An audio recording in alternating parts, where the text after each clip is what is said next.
नमस्कार। भारत की स्वतंत्रता क्रांति, इसके संघर्ष पर आधारित हमारे इस क्लास में आपका स्वागत है। आज का हमारा ये लेक्चर कल ही हमारे दिए गए लेक्चर का अगला अंश है। यह आधारित है भारत के प्रथम स्वतंत्रता संग्राम पे।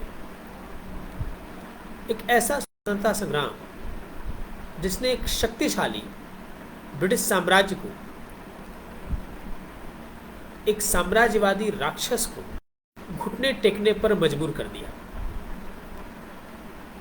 जो लोग विश्व की क्रांतियां और उसका अध्ययन करते हैं, जिस तरह से वो ब्रिटिश क्रांति, फ्रांस की क्रांति, अमेरिकन क्रांति, क्यूबन क्रांति, रूस की क्रांति पर विचार करते हैं, अध्ययन करते हैं, उसी प्रकार से भारत का स्वतंत्रता संघर्ष भी अपने आप में क्रांतियों का एक महत्वपूर्ण चैप्टर है। यह एक बार में किसी एक निश्चित दिन घटित नहीं हुआ। यह कई अलग अलग घटनाओं, उनकी प्रतिक्रियाओं का एक सम्मिश्रण था। अंत में जाके एक निष्कर्ष था, एक ऐसा निष्कर्ष जिसने न केवल राजनीतिक सत्ता बदली बल्कि सामाजिक और सांस्कृतिक चेष्टाओं पर भी आघात किया। संघ लोक सेवा आयोग, राज्य लोक सेवा आयोग की तैयारियों के दौरान हम जब इस चैप्टर की ओर आते हैं, इसके अध्ययन की ओर आते हैं, तो अलग अलग आयाम से, अलग अलग दृष्टिकोण से प्रश्न हमारे सामने खड़े होते हैं। ये प्रश्न मात्र डाटा नहीं पूछते, केवल फैक्ट नहीं पूछते। जहाँ मेंस में यह प्रश्न आपसे एक संपूर्ण दृष्टि की अपेक्षा रखते हैं, वहीं ऑब्जेक्टिव क्वेश्चन होने पर ये जानना चाहते हैं कि आपने भारत के स्वतंत्रता संघर्ष की नीति को, इसके कार्यों को, इसके सिद्धांतों को वास्तव में समझा है या नहीं। अलग से कहीं बाहर से क्वेश्चन नहीं आते। क्वेश्चन इन्हीं घटनाओं से होकर के आते हैं। जैसा कि कल मैंने कहा था कि कोई घटना अचानक से नहीं होती है। घटना घटित होने से तुरंत पहले अनेक ऐसी घटनाएं होती हैं जो जुड़ती हैं, जो एक अगली घटना की ओर हमें लेकर के जाती हैं। सुनासू जी, अपना म्यूट कर लें आप आवाज। और ये घटनाएं, इनका अध्ययन हमें ये बताता है कि आज का हमारा समाज जहाँ पहुँचा है, ये कैसे पहुँचा है। महात्मा गांधी ऐसे तो इस पूरे घटनाक्रम के संप्रेक्ष में बहुत बाद में आते हैं, पर उनकी एक नीति संघर्ष विराम संघर्ष, फाइट, आराम करिए फिर फाइट करिए। यानी पहले आप अपने कैलिबर के साथ संघर्ष कीजिए। भारत की जनता ने पहला संघर्ष किया,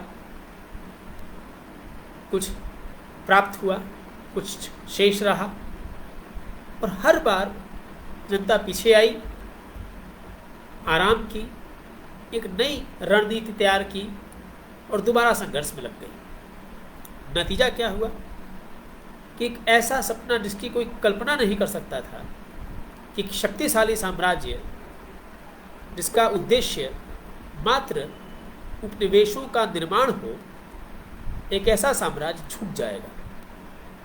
कहते हैं कि ब्रिटिश साम्राज्य का सूरज अस्त नहीं होता था। उसे अस्त करने के लिए पहला कदम उठाया भारत के सैनिकों ने, ब्रिटिश सेना में कार्यरत सैनिकों ने। हम कल की क्लास को एक बार रिवाइज करते हैं आज, क्योंकि कल कुछ लोग नहीं थे। उसके बाद हम फिर आगे बढ़ेंगे।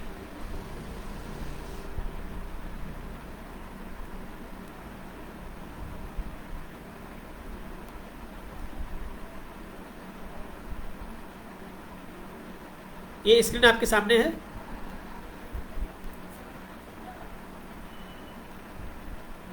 अठारह भारत का प्रथम स्वतंत्रता संघर्ष। कोई एक बता दें, क्या स्पष्ट रूप से दिखाई दे रहा है आपको ये?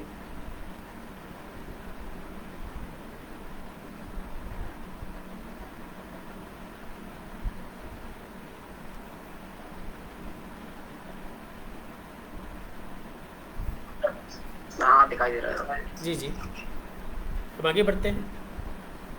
भारत का प्रथम स्वतंत्रता संघर्ष, जैसा कि मैंने आपसे कहा, हम इसे प्रथम क्यों कह रहे हैं या इसे प्रथम क्यों कहा जाता है, या फिर अगला आपसे पूछे कि अगला द्वितीय संघर्ष क्या था, तृतीय संघर्ष क्या था, तो शायद आप ना कह पाए, या ये वास्तव में प्रथम था, या ये छोटे छोटे अनेक संघर्षों का एक विस्फोट था जो पहली बार इतने बड़े स्तर पर हुआ और इसी वजह से इसे प्रथम स्वतंत्रता संघर्ष कहा गया। आज हम इस बिंदु पर भी विचार करेंगे। 11 मई 1857, 10 मई को मेरठ के सैनिक चले। इनफील्ड राइफल आई थी, उस इनफील्ड राइफल को इस्तेमाल करने से 19वीं इन्फेंट्री ने मना कर दिया। रेजिमेंट भंग कर दी गई, सैनिकों को दंड दिया गया। मंगल पांडे जो कि 34वीं इन्फेंट्री के सिपाही थे, उन्होंने भी अपने सार्जेंट मेजर पर गोली मारी, उन्हें पकड़ दिया गया, फांसी दे दी गई, 34वीं इन्फेंट्री भंग कर दी गई। इसके बाद अवध की 7वीं रेजिमेंट, 7वीं अवध रेजिमेंट, जो बहुत शक्तिशाली रेजिमेंट थी, 75,000 सैनिक मात्र अवध रियासत से थे, उस 7वीं अवध रेजिमेंट को भंग करना पड़ा। एक मिनट लग रहा है किसी की एंट्री है, जस्ट सेकेंड।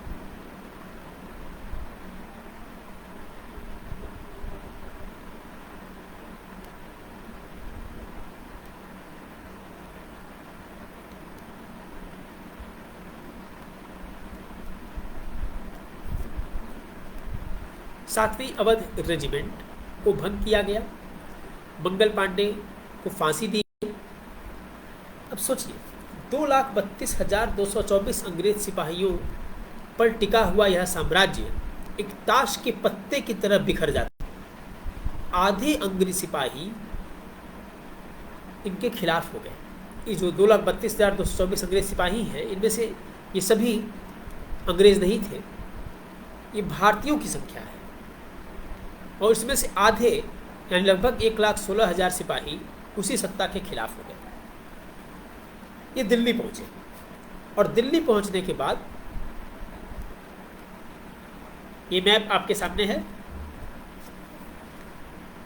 मेरठ से चला हुआ सैनिकों का जत्था जो कि मेरठ से चलता है, दिल्ली पहुंचता है, और धीरे धीरे एक जंगल की आग की तरह सुबुकाहट फैलती है और इसके विभिन्न केंद्र उठ खड़े होते हैं। वो केंद्र कानपुर, लखनऊ, बनारस, इलाहाबाद, बरेली, जगदीशपुर, झांसी, ये मुख्य केंद्र थे। पश्चिम बंगाल, जिसे आज उस समय बंगाल कहा जाता था, बंगाल में इसका थोड़ा असर था।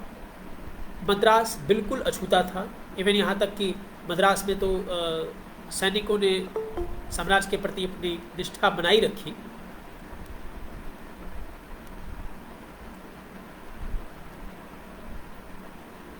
और वो निष्ठा अंग्रेजों के प्रति बनी रही। परंतु जो नए केंद्र स्थापित हुए, कानपुर, लखनऊ, बनारस, इलाहाबाद, बरेली, जगदीशपुर, झांसी, इन केंद्रों में सिपाहियों ने अपना अलग अलग नेतृत्व चुन लिया। अब प्रश्न यह है कि सिपाहियों का यह नेतृत्व मंडल क्या कर रहा था। एक केंद्रीय सत्ता थी दिल्ली, उसका राजा था बहादुर शाह जफर, पर वह उतना ताकतवर नहीं था। उसके अधीन सिपाहियों की एक समिति बनाई गई थी जो कि इस युद्ध को अलग अलग तरीके से संचालित कर रही थी, उसका नियंत्रण कर रही थी। पर इसके बावजूद छोटे छोटे जो केंद्र बने, और मात्र यही केंद्र नहीं थे, इससे जुड़े हुए जिलों में भी अलग अलग केंद्रों की स्थापना हुई थी। कानपुर के पास बिठुर, झांसी के पास कालपी, प्रयाग, मुर्शिदाबाद, अलग अलग केंद्र थे। इन सभी केंद्रों में जो नेतृत्व करता थे, अगर हम उनकी बात करें, अब कानपुर का नेतृत्व संभाल रहे थे मराठा के आखिरी पेशवा बाजीराव द्वितीय के दत्तक पुत्र नाना साहब। लखनऊ में नेतृत्व संभाल रही थी बेगम हजरत महल। इनके बेटे ब्रजेश कादिर साहब थे। शुरू में तो ये अलग थे, पर बाद में ब्रजेश कादिर ने उस शोषण के खिलाफ आवाज़ उठाई, वो खुद शामिल हुए और ब्रजेश कादिर 2 कदम आगे बढ़े। इन्होंने आसपास के प्रशासनिक पदों पर हिंदू मुस्लिमों को नियुक्त करना शुरू कर दिया। उसके बाद बरेली में खान बहादुर साहब, सच तो यह है कि जब पहली बार सैनिकों का जत्था खान बहादुर साहब के पास पहुंचा तो इन्होंने वहाँ के कमिश्नर को फ़ोन किया, उनके पास सूचना भेजी कि यहाँ पर सैनिक आ गए हैं, विद्रोह हो रहा है। पर जब उन्हें पता चला कि यह कमिश्नर उन्हीं की सत्ता को हिला सकता है, उसमें व्यस्त है, तो खान बहादुर साहब ने इस पूरे विद्रोह की सबसे बड़ी सेना खड़ी की। 40,000 सैनिक खान बहादुर साहब के अधीन थे इस विद्रोह में शामिल हुए। जगदीशपुर में दीनापुर से चला हुआ सैनिकों का जत्था जब आरा पहुंचता है तो 70 साल का एक जमींदार कुंवर सिंह, जिसकी पेंशन छीनी जा चुकी है और वो बार बार साल भर से ऊपर से अपनी पेंशन के लिए दरख्वास्त कर रहे थे सैनिकों अंग्रेज़ों से, पर उनकी दरख्वास्त स्वीकार नहीं की जा रही थी। वो कुंवर सिंह, वो 70 साल का बूढ़ा भी इस युद्ध में शामिल हो गया। झांसी लाल डलहौजी की नीति डॉक्ट्रिन ऑफ लैप्स, जिसे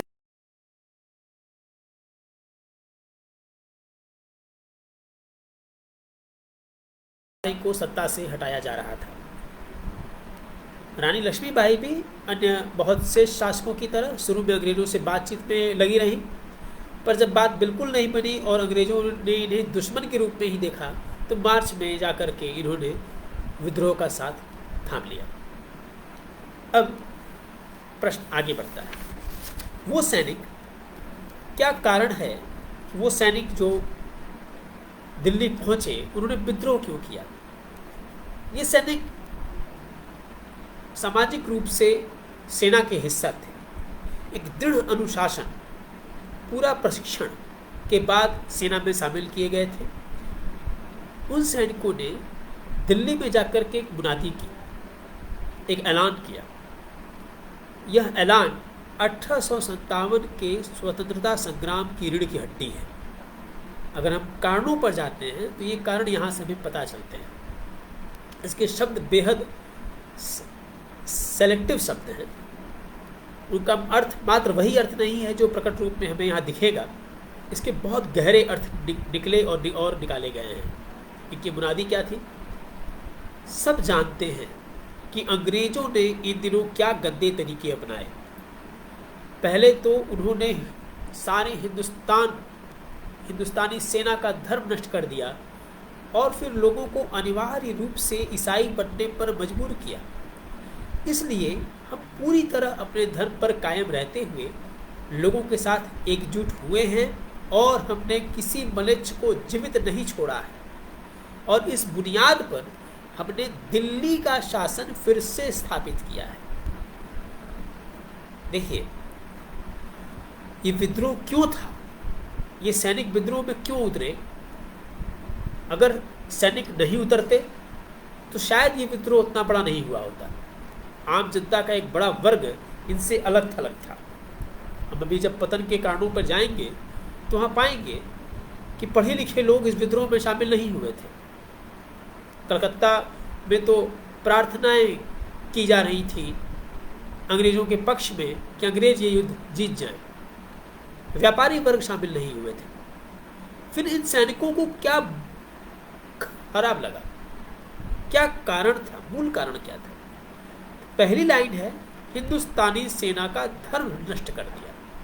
भारत की जनता, हिंदुस्तान की जनता बहुत संवेदनशील है, कुछ मामलों में अत्यधिक संवेदनशील होती है।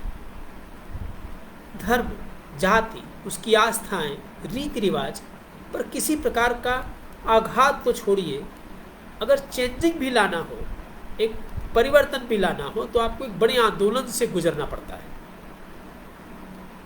और उस जनता पर जो भी पूरी तरह से आगे आने वाली या विश्व में चल रही क्रांतियों को समझ भी नहीं पाई थी, जिसके लिए भाव की शक्ति का आविष्कार एक नई नई घटना थी, वो जनता के धर्म को नष्ट करने के लिए अंग्रेज सैनिक और उनके अधिकारी लग गए। उनकी मिशनरियां, उनके मिशंस वास्तव में कार्य करने लगे, जो ईसाई बनने पर मजबूर करते थे। और दूसरी लाइन देखिए, अंत की जो लाइन है कि हमने किसी मलेच्छ को जीवित नहीं छोड़ा है। ये मलेच्छ मैं आगे बताऊंगा। शोषण का जो स्तर ब्रिटिश साम्राज्य ने स्वीकार किया था, अंगीकार किया था अपने प्रशासन में, उसने उन्हें मानवता के सबसे निम्न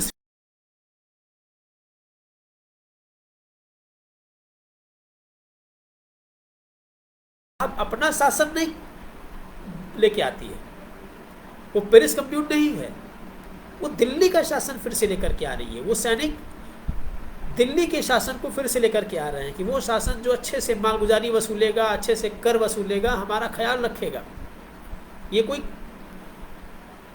मात्र सत्ता परिवर्तन नहीं था, ये शुद्ध रूप से अंग्रेजों के प्रति घृणा थी, एक ऐसी घृणा जिसमें विदेशियों को पर धीरे धीरे जब नए गवर्नर जनरल आने लगे और ब्रिटिश नीति अब सीधे बक्सर और प्लासी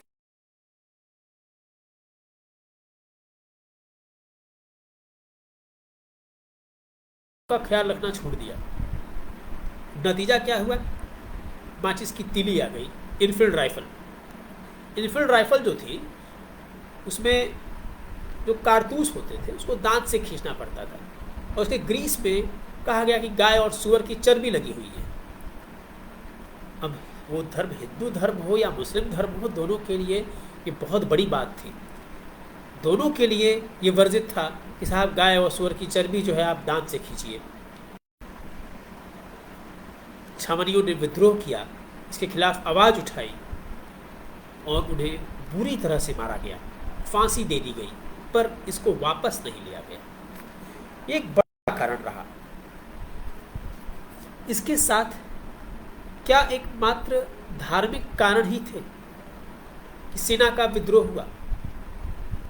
टी.आर. होम्स की एक लाइन को हम लेते हैं। टी.आर. होम्स उस समय के एक अंग्रेज अधिकारी थे। उन्होंने इसकी समीक्षा भी बाद में बड़ी अच्छी की कि सिपाही जानता था कि वह चाहे जितनी कर्तव्यनिष्ठा दिखाए, चाहे जितना बहादुर सैनिक बन जाए, उसे अंग्रेज सैनिक के बराबर वेतन कभी नहीं मिलेगा। 30 वर्ष की कर्तव्यनिष्ठ सेवा भी उसे अंग्रेज अफसर का मातहत होने से नहीं बचा सकती है।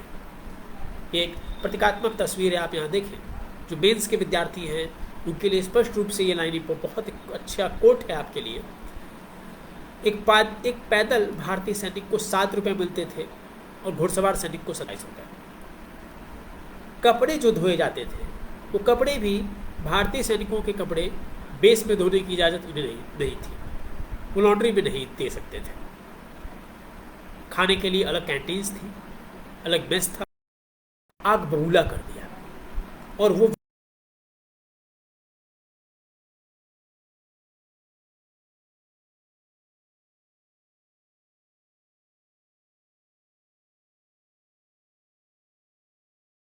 इन कारणों की अगर हम बात करें तो पहली बात तो कि दिल्ली की महत्ता, दिल्ली बहुत इंपॉर्टेंट था। मैं एक लाइन यहाँ डाल रहा हूँ। दिल्ली को में 20 सितंबर 1857 को बहादुर शाह जफर को हुमायूं के मकबरे में से पकड़ लिया गया। 5 दस्तों में से 1700 ब्रिटिश और 3200 भारतीय सैनिक शामिल थे। दिल्ली पर पुनः अंग्रेजों का कब्जा हो गया इनकी मदद से। इतनी आसानी से हार गए। एक इतना बड़ा विद्रोह, सैनिकों का विद्रोह, पूर्ण रूप से प्रशिक्षित सैनिकों का विद्रोह, और नाना साहब, रानी लक्ष्मीबाई जैसे महत्वपूर्ण लोग इसके शासन में, इसकी नियंत्रण में, नेतृत्वकर्ता में शामिल थे। फिर भी सेनाओं ने सैनिकों का यह सफल क्यों नहीं हुआ? तो इसके कारण आते हैं कि पहली बात कि केंद्रीय नीति नहीं थी। सैनिकों का एक जत्था, एक समिति दिल्ली में बहादुर शाह जफर के अधीन थी। वो सारे फैसले वही लेती थी, लेकिन संचार व्यवस्था बहुत कमजोर थी। हथियार, गोला बारूद, इसके अलग से कोई स्रोत नहीं थे। इन छोटे छोटे राजा नवाबों के पास जो था वो उन्होंने दिया, और उसके बाद वो भी मिलना बंद हो गया। युद्ध नीति शुरू में तो स्पष्ट थी कि हम दिल्ली पहुंचेंगे, संघर्ष करेंगे, लेकिन बाद में जब अंग्रेजों ने प्रति आक्रमण किया तो एक धुंधलापन आने लगा कि अब इसका क्या आंसर दिया जाए, इस अटैक का आंसर कैसे दिया जाए। कोई ऐसा नेता नहीं था जो उसको संभाल पाता। नतीजा क्या हुआ कि झांसी की रानी 17 जून 1858 को मार दी गई, शहीद हो गई। उनको जिस जनरल ने युद्ध में डिफीट किया, हराया, उसने कहा, जनरल ह्यू रोज ने, यहाँ एक औरत सोई हुई है जो विद्रोहियों में एकमात्र मर्द थी। नाना साहब 1859 में नेपाल चले गए। कुंवर सिंह किसी तरह 70 साल के थे ही, अंत तक छुपे रहे, पर बाद में 9 मई 1858 को उनकी भी मृत्यु हो गई।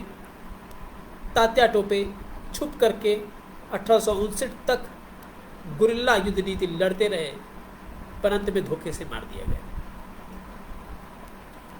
जॉन लॉरेंस की एक लाइन है कि अगर उन विद्रोहियों में से उनमें से एक भी योग्य नेता निकला होता तो हम सदा के लिए हार जाते। पर ये योग्य नेता आता कहाँ से?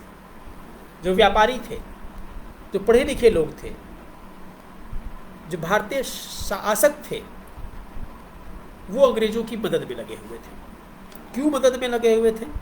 अभी थोड़ी देर में आपके सामने आएगी बात। इन जन विद्रोहों में वो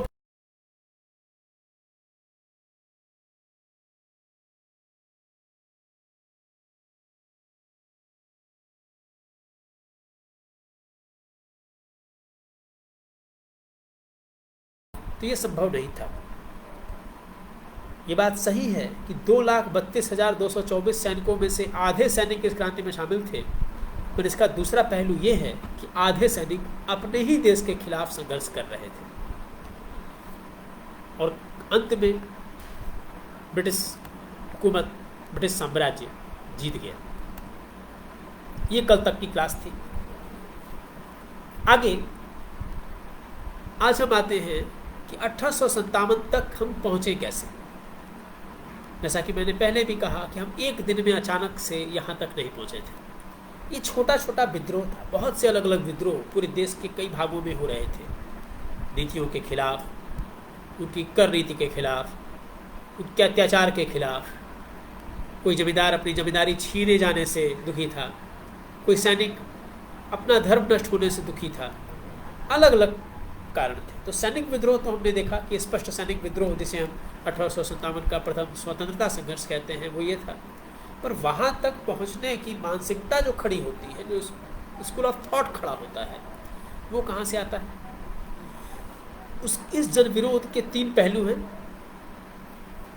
पहला नागरिक विद्रोह, दूसरा आदिवासी विद्रोह, तीसरा किसान विद्रोह। शुरू के 100 सालों में, जब अंग्रेज आए 1757 में, जब वो धीरे धीरे सत्ता हासिल करने लगे, 100 सालों में कोई भी ऐसा वर्ष नहीं बीता जब अंग्रेजों को किसी न किसी विरोध का सामना न करना पड़ा हो। वो अनवरत किसी न किसी विरोध से गुजर रहे थे, झेल रहे थे।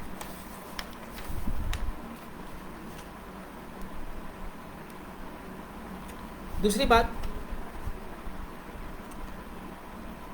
पहला जनमानस जो तैयार हुआ, जो अंग्रेजों ने अपनी शिक्षा नीति से, उनके गवर्नर जनरल ने स्कूलों की स्थापना करके दखल करके जो खड़ा किया, वो कुछ पढ़े लिखे लोग थे। उसमें राजा राम मोहन राय जैसे लोग भी आए, जिन्होंने तमाम सामाजिक सुधार किए। वहीं कुछ ऐसे लोग भी आए जिन्होंने शोषण में ही अंग्रेजी मशीनरी का साथ दिया।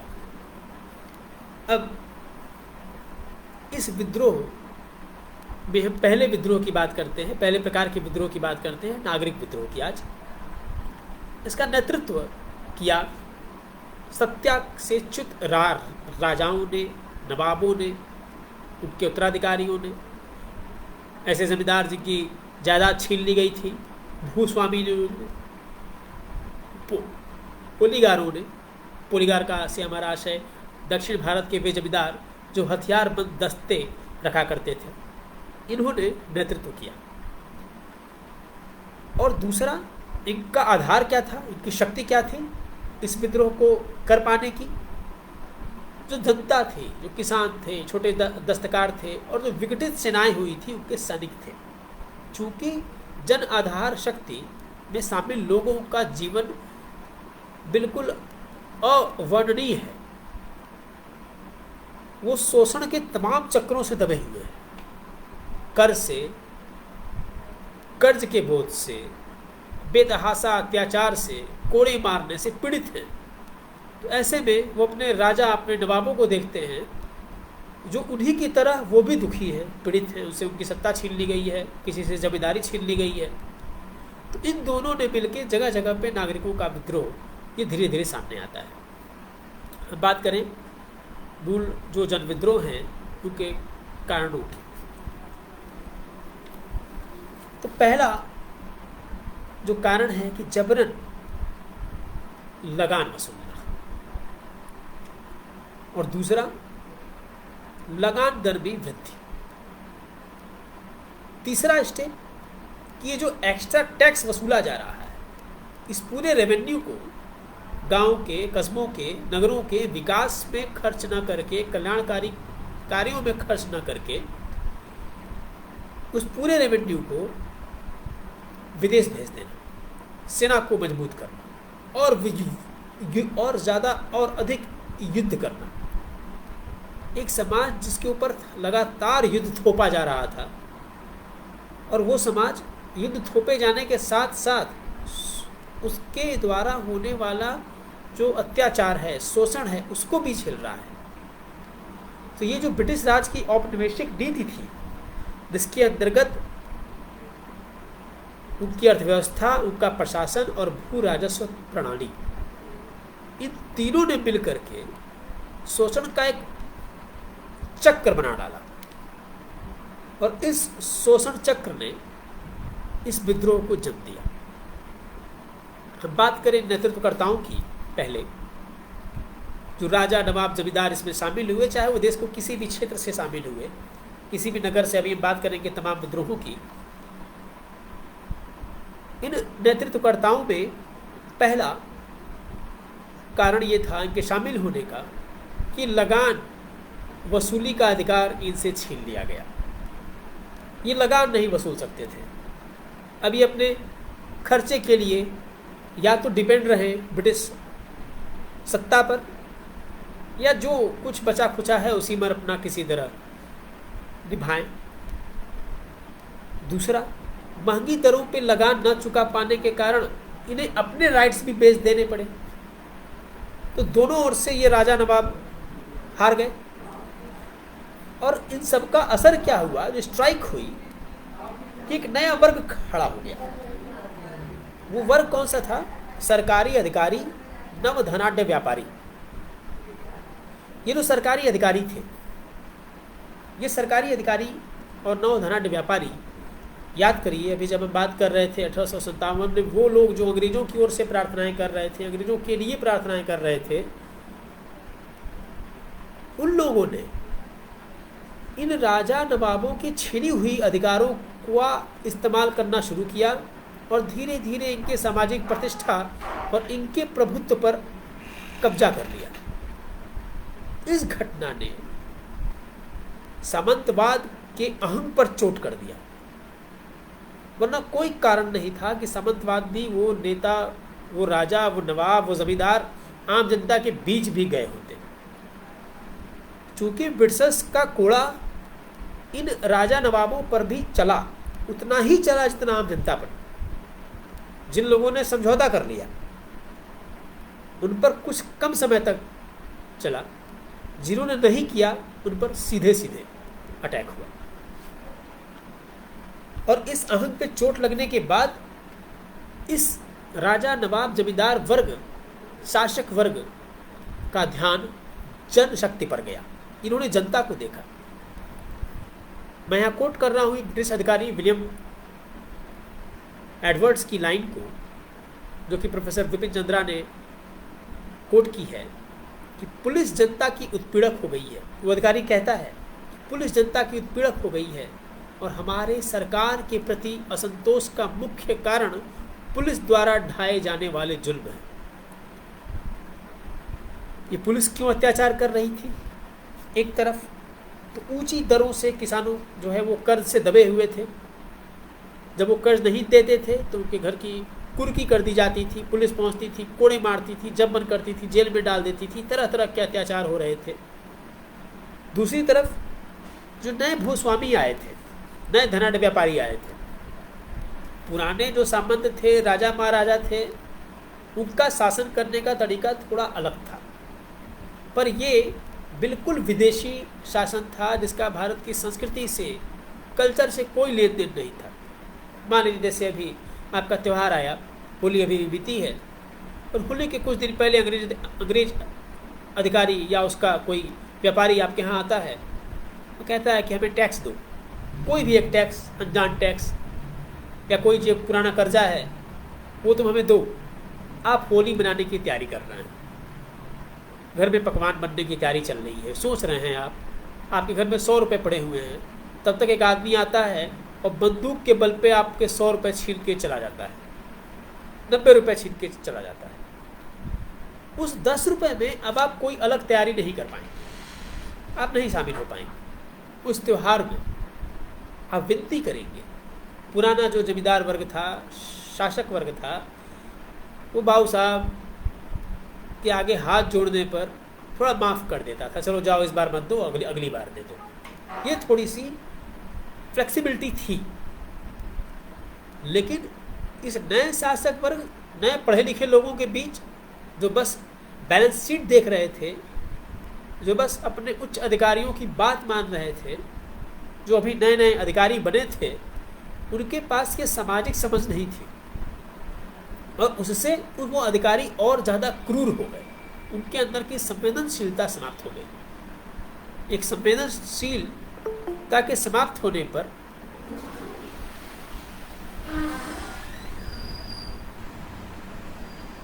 जो पुलिस उत्पीड़क बनकर टूट पड़ी आम जनता पर, विलियम एडवर्ड्स की निगाह में एक बड़ा कारण ये रहा जनता के उस विद्रोह में शामिल होने का।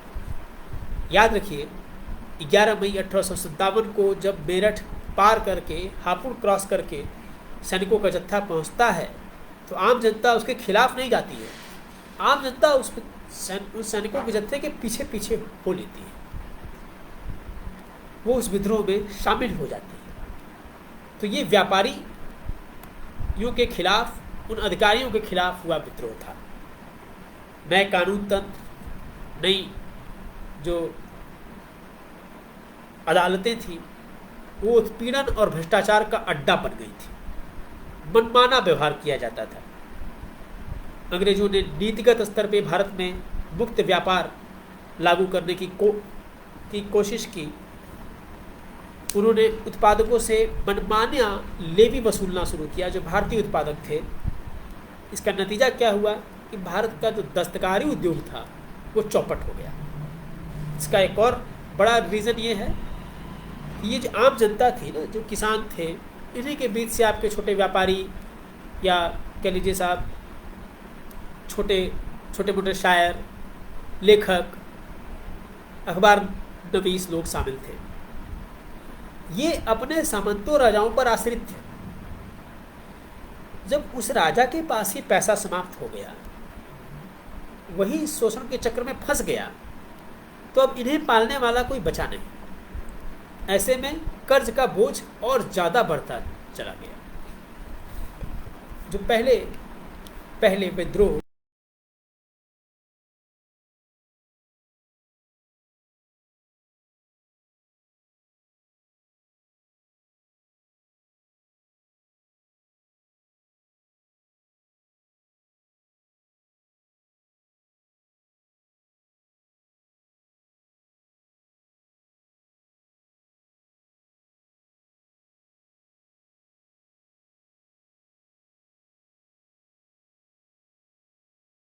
किस पर आश्रित है। अभी हम यहाँ वर्णन कर रहे हैं, आगे बारी बारी के विद्रोह को हम देखेंगे। बंगाल में सत्याच्युत जमींदार और धार्मिक नेताओं के नेतृत्व में सन्यासी विद्रोह की शुरुआत हुई। ये एक लंबा सीरीज है, एक लंबे समय तक ये विद्रोह जगह जगह चलता रहा। दूसरा विद्रोह चुआर विद्रोह, जो कि इसके तुरंत 3 साल बाद हुआ, और ये 1766 से 1772 तक बंगाल और बिहार के अलग अलग 5 जिलों में चलता रहा। 72 में ये बंद हुआ और पुनः 1795 से शुरू होकर के 1816 तक यह विद्रोह चला। पूर्वी भारत के 4 प्रमुख केंद्र, जिसमें रंगपुर और दिनाजपुर में 1783 में यह विद्रोह होता है। विष्णुपुर और वीरभूमि में 1799 में विद्रोह होता है। आई रिपीट अगेन, ये बहुत इंपॉर्टेंट फैक्ट्स हैं जहाँ से आपसे क्वेश्चन पूछे जाते हैं। मैं भी क्वेश्चन स्ट्रेटजी की जब बात करूँगा, जो आज बताया है, क्वेश्चन किस तरह से आते हैं, आपसे पूछ देगा 1783 में होने वाला नागरिक विद्रोह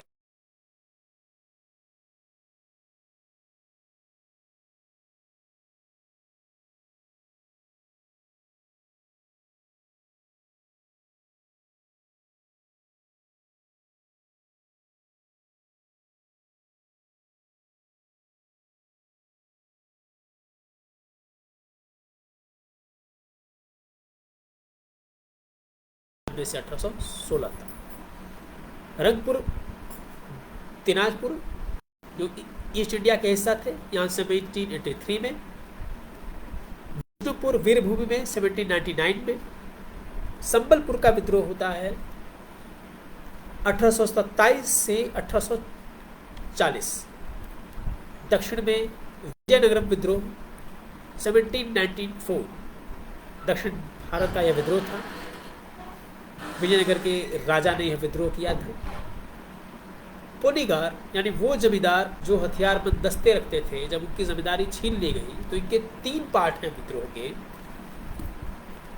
तमिलनाडु 1790, मालबार आंध्र प्रदेश का जो समुद्र तटीय क्षेत्र है, वहाँ 19वीं सदी के पहले दशक में, और पार लेक मणि 1813 से 1814 के बीच।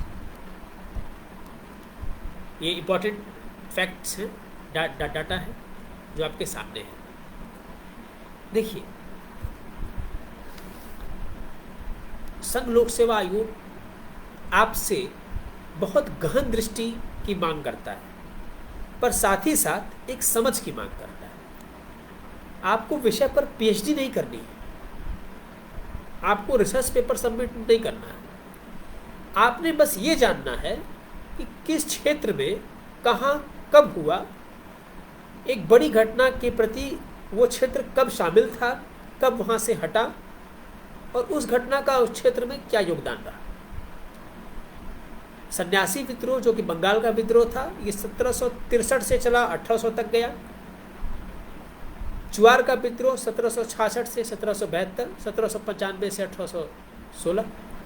रंगपुर में यह 1783 में। Vishnupur 1799, Sambalpur 1827 to 1840, Vizianagaram 1794, पोनीगार in Tamil Nadu 1790, in Malabar and Andhra first decade of the 19th century, and Parlek Madi 1813 to 1814। हम इसके आगे के विद्रोहों पे अपनी कल की कक्षा में आएंगे। अब अभी तक जो हमने पढ़ा है, इसके प्रश्न की बात हम कर लें। जो प्रश्न के लिए आपके पास कौन कौन से इंपॉर्टेंट फैक्ट्स हैं, तो जो पहला फैक्ट है आपके सामने, वो मंगल पांडे किस इन्फेंट्री में थे? 34वीं इन्फेंट्री में। रहनपुर कौन सी इन्फेंट्री थी, या 19वीं इन्फेंट्री कौन सी थी? रहनपुर 19वीं इन्फेंट्री थी। प्रमुख केंद्र 1857 के स्वतंत्रता संग्राम के प्रमुख केंद्र कौन कौन से थे? कानपुर, लखनऊ, बनारस, इलाहाबाद, बरेली, जगदीशपुर, झांसी। कौन सा ऐसा केंद्र था या कौन सा ऐसी क्षेत्र था जो बिल्कुल ही इससे अछूता रहा? तो दक्षिण भारत, पश्चिमी भारत, आंशिक प्रभाव देखा गया बंगाल में, और मूल विद्रोह था उत्तर के क्षेत्रों में। बात कर लें किस क्षेत्र में कौन से केंद्र थे और उनके कौन से नेतृत्वकर्ता थे। कानपुर में नाना साहब अंतिम मराठा पेशवा बाजीराव द्वितीय के दत्तक पुत्र थे।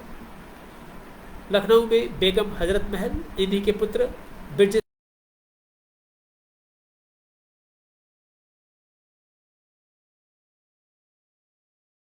जगदीशपुर में महाराज कुंवर सिंह जो कि 70 वर्ष के थे। झांसी में रानी लक्ष्मीबाई। पहला धार्मिक विरोध हुआ 1842 जब बैरकपुर की 47th रेजिमेंट को बर्मा जाने का आदेश दिया गया।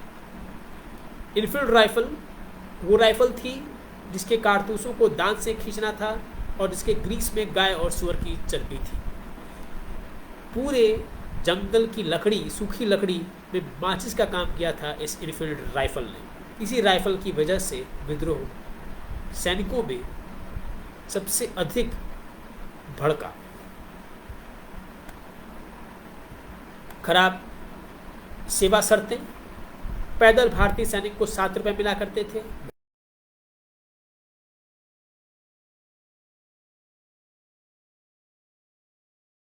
को हुमायूं के मकबरे से पकड़ लिया गया था 20 सितंबर 1857 को, और उसके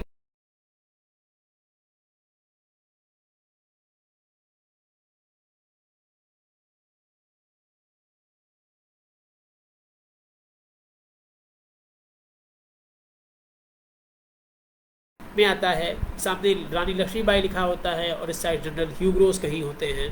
आपको मैच करना होता है ए के साथ 4, बी के साथ 1। इस कैटेगरी में ये क्वेश्चन आते हैं।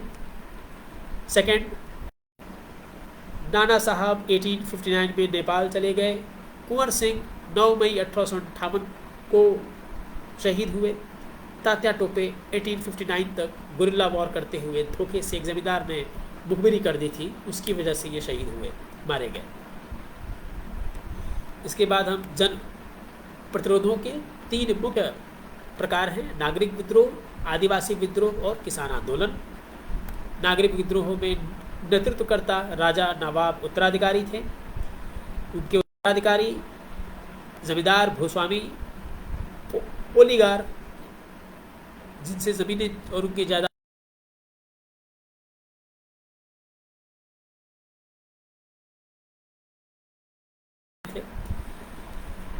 आम जनता में से किसान, दस्तकार और विघटित सेनाओं के सैनिक शामिल हुए थे।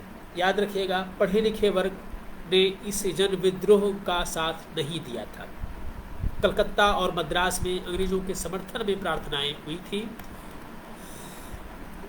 मेन रीजन क्या था? सॉरी, ब्रिटिश राज की औपनिवेशिक नीति इसका मुख्य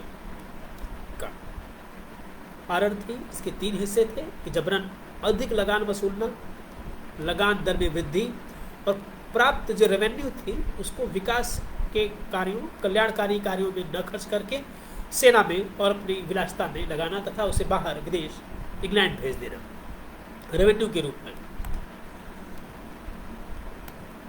और फिर हमारे प्रमुख विद्रोह, इनके आगे के विद्रोहों की बात हम कल करेंगे। हमारा यह the capital study circle YouTube पर भी मौजूद है, द कैपिटल स्टडी सर्किल के नाम से। फेसबुक पर http://www.facebook.com the capital study circle करें, वो आपके सामने रहेगा। हमसे जुड़ने के लिए क्लास में रजिस्ट्रेशन के लिए, जो कि लगातार ओपन है, आप कभी भी 6000-120-3135 पर कॉल करके हमसे संपर्क कर सकते हैं। इसके आगे क्वेश्चन स्ट्रेटजी, हम कि कैसे आप क्वेश्चन को अडॉप्ट करेंगे, हम इस पर चर्चा कल करेंगे। साथियों, प्रश्न बहुत इंपॉर्टेंट होते हैं। ये कहाँ से आ रहे हैं, इन्हें कैसे उठाना है, आपके सामने जो सूचनाएं हैं, जो डाटा है, उसे किस तरह अपने हित में यूज करना है, ये असली स्ट्रैटेजी होती है। हमें प्रश्न तक जाना होता है और जाने से पहले याद रखें उस 1 घंटे 2 घंटे के समय आपके पास इतना समय नहीं होता कि आप बैठ करके सॉल्व करेंगे।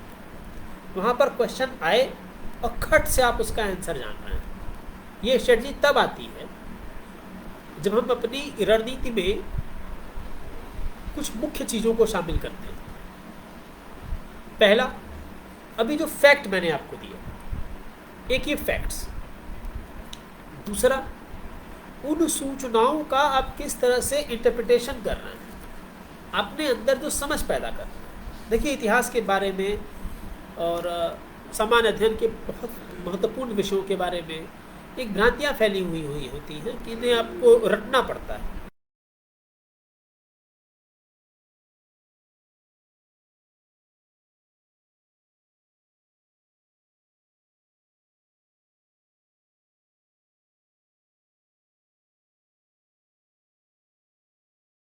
नहीं, हमें क्वेश्चंस को बस समझना होता है तथा उसके साथ साथ आयोग की समझ